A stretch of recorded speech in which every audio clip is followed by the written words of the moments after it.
Hello বন্ধুরা, আমার YouTube চ্যানেলে তোমাদের সবাইকে স্বাগত। তো আমি আজকে নিয়ে চলে এসেছি একটা খুব জনপ্রিয় ডেজার্ট রেসিপি। আর মিষ্টি খেতে ভালোবাসে না এরকম লোক কিন্তু খুব কমই পাওয়া যায়, তাই না?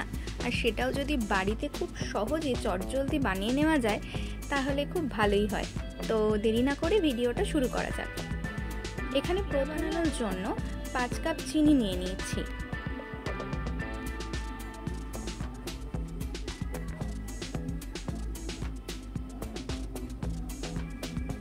পাঁচ কাপ চিনির সাথে এখানে আমি 4 কাপ জল অ্যাড করব শিরা বানানোর জন্য। তোমরা যখনই যে কাপটা মেপে চিনি ব্যবহার করবে সেটার থেকে 1 কাপ কম জল ইউজ করবে, তাহলে কিন্তু রসটা খুব গাঢ় হবে, সুন্দর খেতে হবে। তারপর এখানে কয়েকটা এলাচ দিয়ে দিলাম আর সামান্য একটু ফুড কালার ব্যবহার করেছি।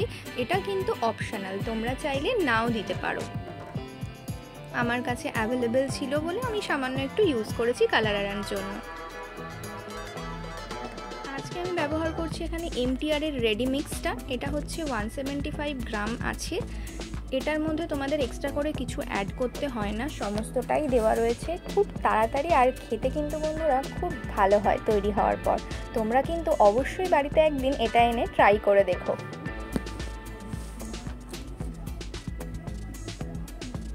তো এই ভেতরে যে পুরোটা মিক্সচার রয়েছে একটা পাত্রের মধ্যে নিয়ে নিলাম।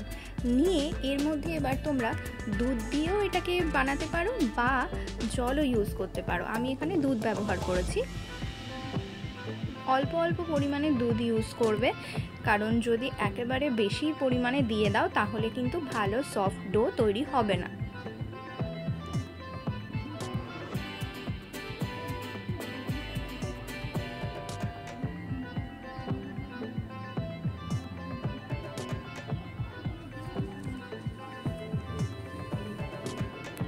এভাবে অল্প অল্প পরিমাণ দুধ ইউজ করে ডোটাকে বানাতে হবে, আর যাতে একটা সফট ডো তৈরি হয়।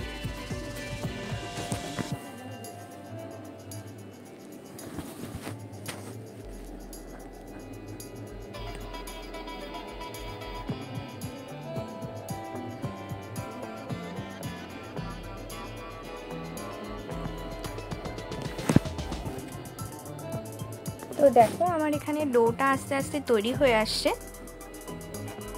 এবার আমি এটাকে ঢেকে কিছুক্ষণের জন্য 5 থেকে 7 মিনিটের জন্য রেখে দেব। 5 থেকে 7 মিনিট পর এই ডোটা তুলে নিয়ে যদি হাতে তোমরা দেখো যে ডোটা তখনও অবধি ভালো মতো সফট হয়নি, তো আরেকবার তোমরা ঠেসে নিতে পারো। বাট এখানে আমারটা রেডি হয়ে গিয়েছিল, তাই আমি ছোট ছোট করে মিষ্টির আকারে গোল গোল করে তৈরি করে নিতে লাগলাম। আর এটা কিন্তু একদম ছোট সাইজ করবে না বা একদম খুব বড় বড় সাইজও করবে না, মিডিয়াম সাইজের করতে হবে যাতে শেপটা ভালো আসে।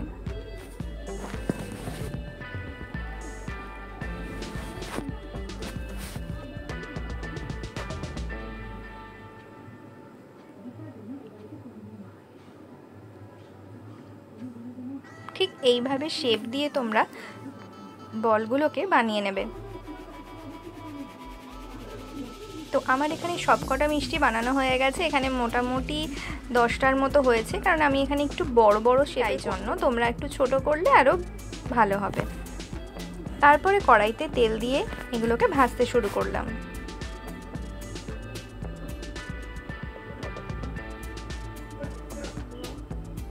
বেশ কালচে ব্রাউন কালার আসবে এরকম সময় অবধি কিন্তু তোমাদের এটা ভাজতে হবে।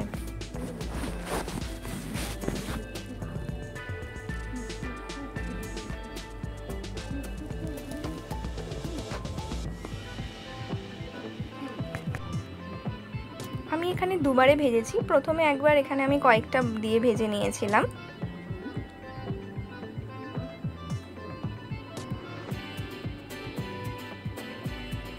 তো দেখো এটা কিরকম ব্রাউন কালার মতো ভাজা হয়ে গেছে।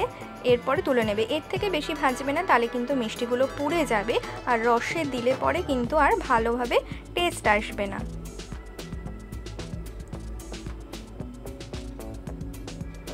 একটা প্লেটে তুলে নিয়ে আমি বাকি যে মিষ্টিগুলো বানিয়ে রেখেছিলাম সাইডে সেগুলোকে আবার তেলে দিয়ে ভেজে নিচ্ছি।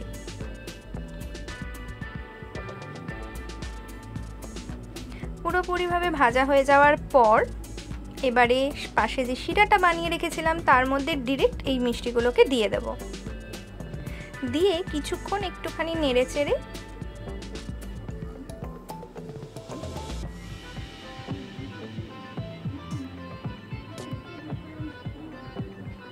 সামান্য কিছুক্ষণ একটুখানি এটাকে নেড়ে চেড়ে দেবে, যাতে রসগুলো ভালো মতো গায়ে প্রত্যেকটার সবকটা ডুবে যায় রসের মধ্যে।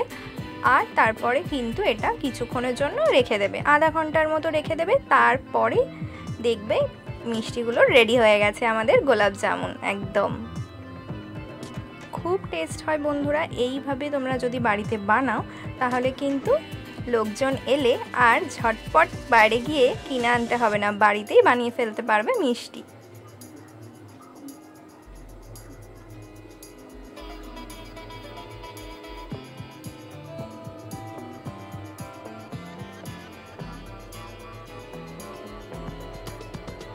তো বন্ধুরা কেমন লাগলো ভিডিওটা জানিও। যদি ভালো লাগে তাহলে একটা লাইক, কমেন্ট আর শেয়ার করতে কিন্তু ভুলো না। আর সাথে আমার চ্যানেলটা সাবস্ক্রাইব করে নিও।